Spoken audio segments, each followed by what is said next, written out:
कपूर खानदान की सांसें नहीं, सिर्फ चीख सुनाई देनी चाहिए। पूरे घर को जला के राख कर दो। मारो! जब तक गद्दारों की हड्डी नहीं जलेगी, तब तक हमें ठंडक नहीं मिलेगी। कपूर गद्दारों की सिर्फ एक ही सजा है, मौत! मौत! मौत! मारो!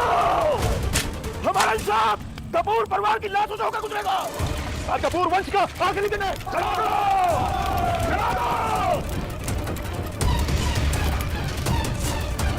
भाग जा वीर, बेटा भाग जा। कल से हमारा बदला लेने के लिए आज तुझे जिंदा रहना होगा वीर। मैं आप लोगों के बिना नहीं जाऊंगा। चलो मम्मी पापा हाथ दो अपना। आ बेटा, आजा बेटा। अरे गद्दारों का पिल्ला जिंदा बच के भाग रहा है। Let's go. स्टॉप।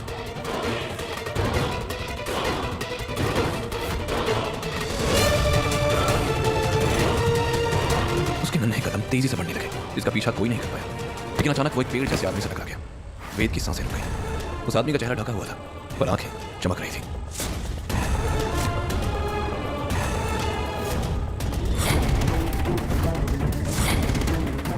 उसने नन्हे कांपते वेद को पकड़ते हुए कहा, तुम्हारा पाप गद्दार नहीं है, तुम्हारा खून गंदा नहीं है। सही वक्त आने पर तुम्हें सब समझ में आ जाएगा। तुम्हें उनकी मौत का बदला लेना होगा। 16 साल बाद उस रात की आग वेद के सीने में आज भी धड़क रही थी। जब तक गद्दारों की हड्डी नहीं जलेगी, तब तक हमें ठंडक नहीं मिलेगी। मम्मी पापा चलो प्लीज, यहाँ से बाहर चलो, वरना हम सब जल के मर जाएंगे। फर्क सिर्फ इतना था, पहले वो कातिलों से बचने के लिए भागा था, आज वो उन कातिलों को पकड़ने के लिए भाग रहा था। मैं वापस आ गया हूँ अपने माँ बाप का बदला लेने। वेद ने ठान लिया कि चाहे जो हो, वो मुंबई में खुद की जगह बना कर ही रहेगा। लेकिन जेब में फूटी कौड़ी नहीं, बहुत हाथ पैर मार के उसे फाइनली एक डिलीवरी बॉय की नौकरी मिली, जिसमें दिन में वो बड़ी बड़ी बिल्डिंग्स में जाता और रात को दीवारें उसकी व्हाट्सएप स्टेटस हो जाती थी, जहां वो अपना दर्द नहीं, अपना मकसद लिखता था। उसके हाथ में ये गेंद बस गेंद नहीं, पुराने सवालों का दहकता गोला था।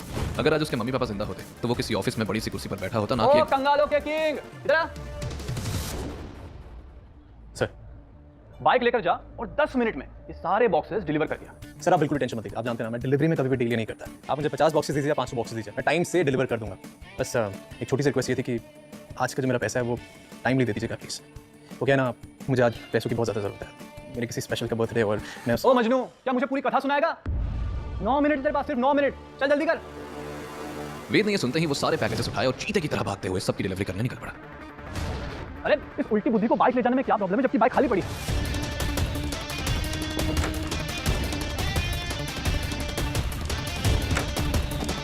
मैनेजर की गालियों से अंजा वेद खुद के निकाले शॉर्टकट से भागता सारी डिलीवरी करते हुए अपने लास्ट ऑर्डर के लिए आरके इंडस्ट्रीज के लॉबी में जा पहुंचा। लॉबी के बीच में खड़ी एक सुंदर लड़की की नजर वेद के पसीने से भीगे फटी शर्ट की तरफ गई। कोल्ड कॉफी फॉर मिस खीरा। जिम की सब्सक्रिप्शन फ्री हो गई है क्या? हर कोई बॉडी बना के घूम रहा है। वेद की टोन, एथलेटिक बॉडी और स्ट्रॉन्ग मसल्स उसकी फटी शर्ट के थ्रू बहुत साफ दिख रहे थे। नहीं मैम, ये बॉडी मैंने जिम में नहीं बल्कि मेहनत से बनाई है। इसका लाइफ टाइम का सब्सक्रिप्शन ले रखा है मैंने, ट्रस्ट मी। मैं तो यहाँ पर आया था एक स्पेशल कोल्ड कॉफी की डिलीवरी देने के लिए, किसी खीरा के नाम से। It's Kiara, okay? तुम्हें एक सब्जी और खूबसूरत लड़की में डिफरेंस नहीं दिखता है? एंड भाई तुमने मेरे नाम का मजाक कैसे उड़ाया, यू डब्बा?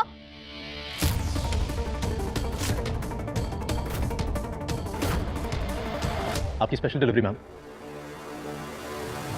गुस्से में तिल मिलाई कियारा ने वो कॉफी सीधा वेद के मुंह पर फेंक दी।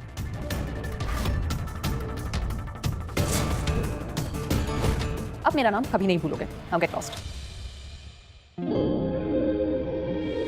कॉफी वाकई में काफी बढ़िया थी, thank you ma'am. How dare you!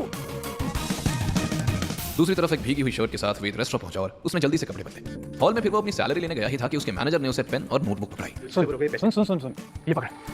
आज स्टाफ कम है, वो ब्लैक सूट वाला कस्टमर दिख रहा है, वो बहुत खास है। अगर तूने उसको खुश कर दिया तो तुझे 1 महीने की सैलरी भी एडवांस में दे दूंगा और तेरी जॉब भी परमानेंट कर दूंगा। वाह सर, 2 लड्डू एक साथ। आप बस देखते जाइए वेद का कमाल।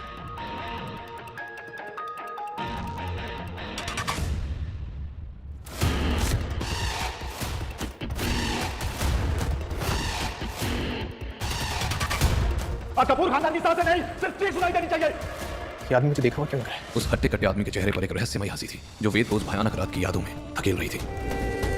वेद की धड़कन तेज हो गई थी और माथे पर पसीना आ गया था। कपूर खानदान की सांसें नहीं, सिर्फ चीख सुनाई देनी चाहिए। हमारा इंसाफ कपूर परिवार की लाशों से होकर गुजरेगा। जब तक गद्दारों की हड्डी नहीं जलेगी, तब तक हमें ठंडक नहीं मिलेगी।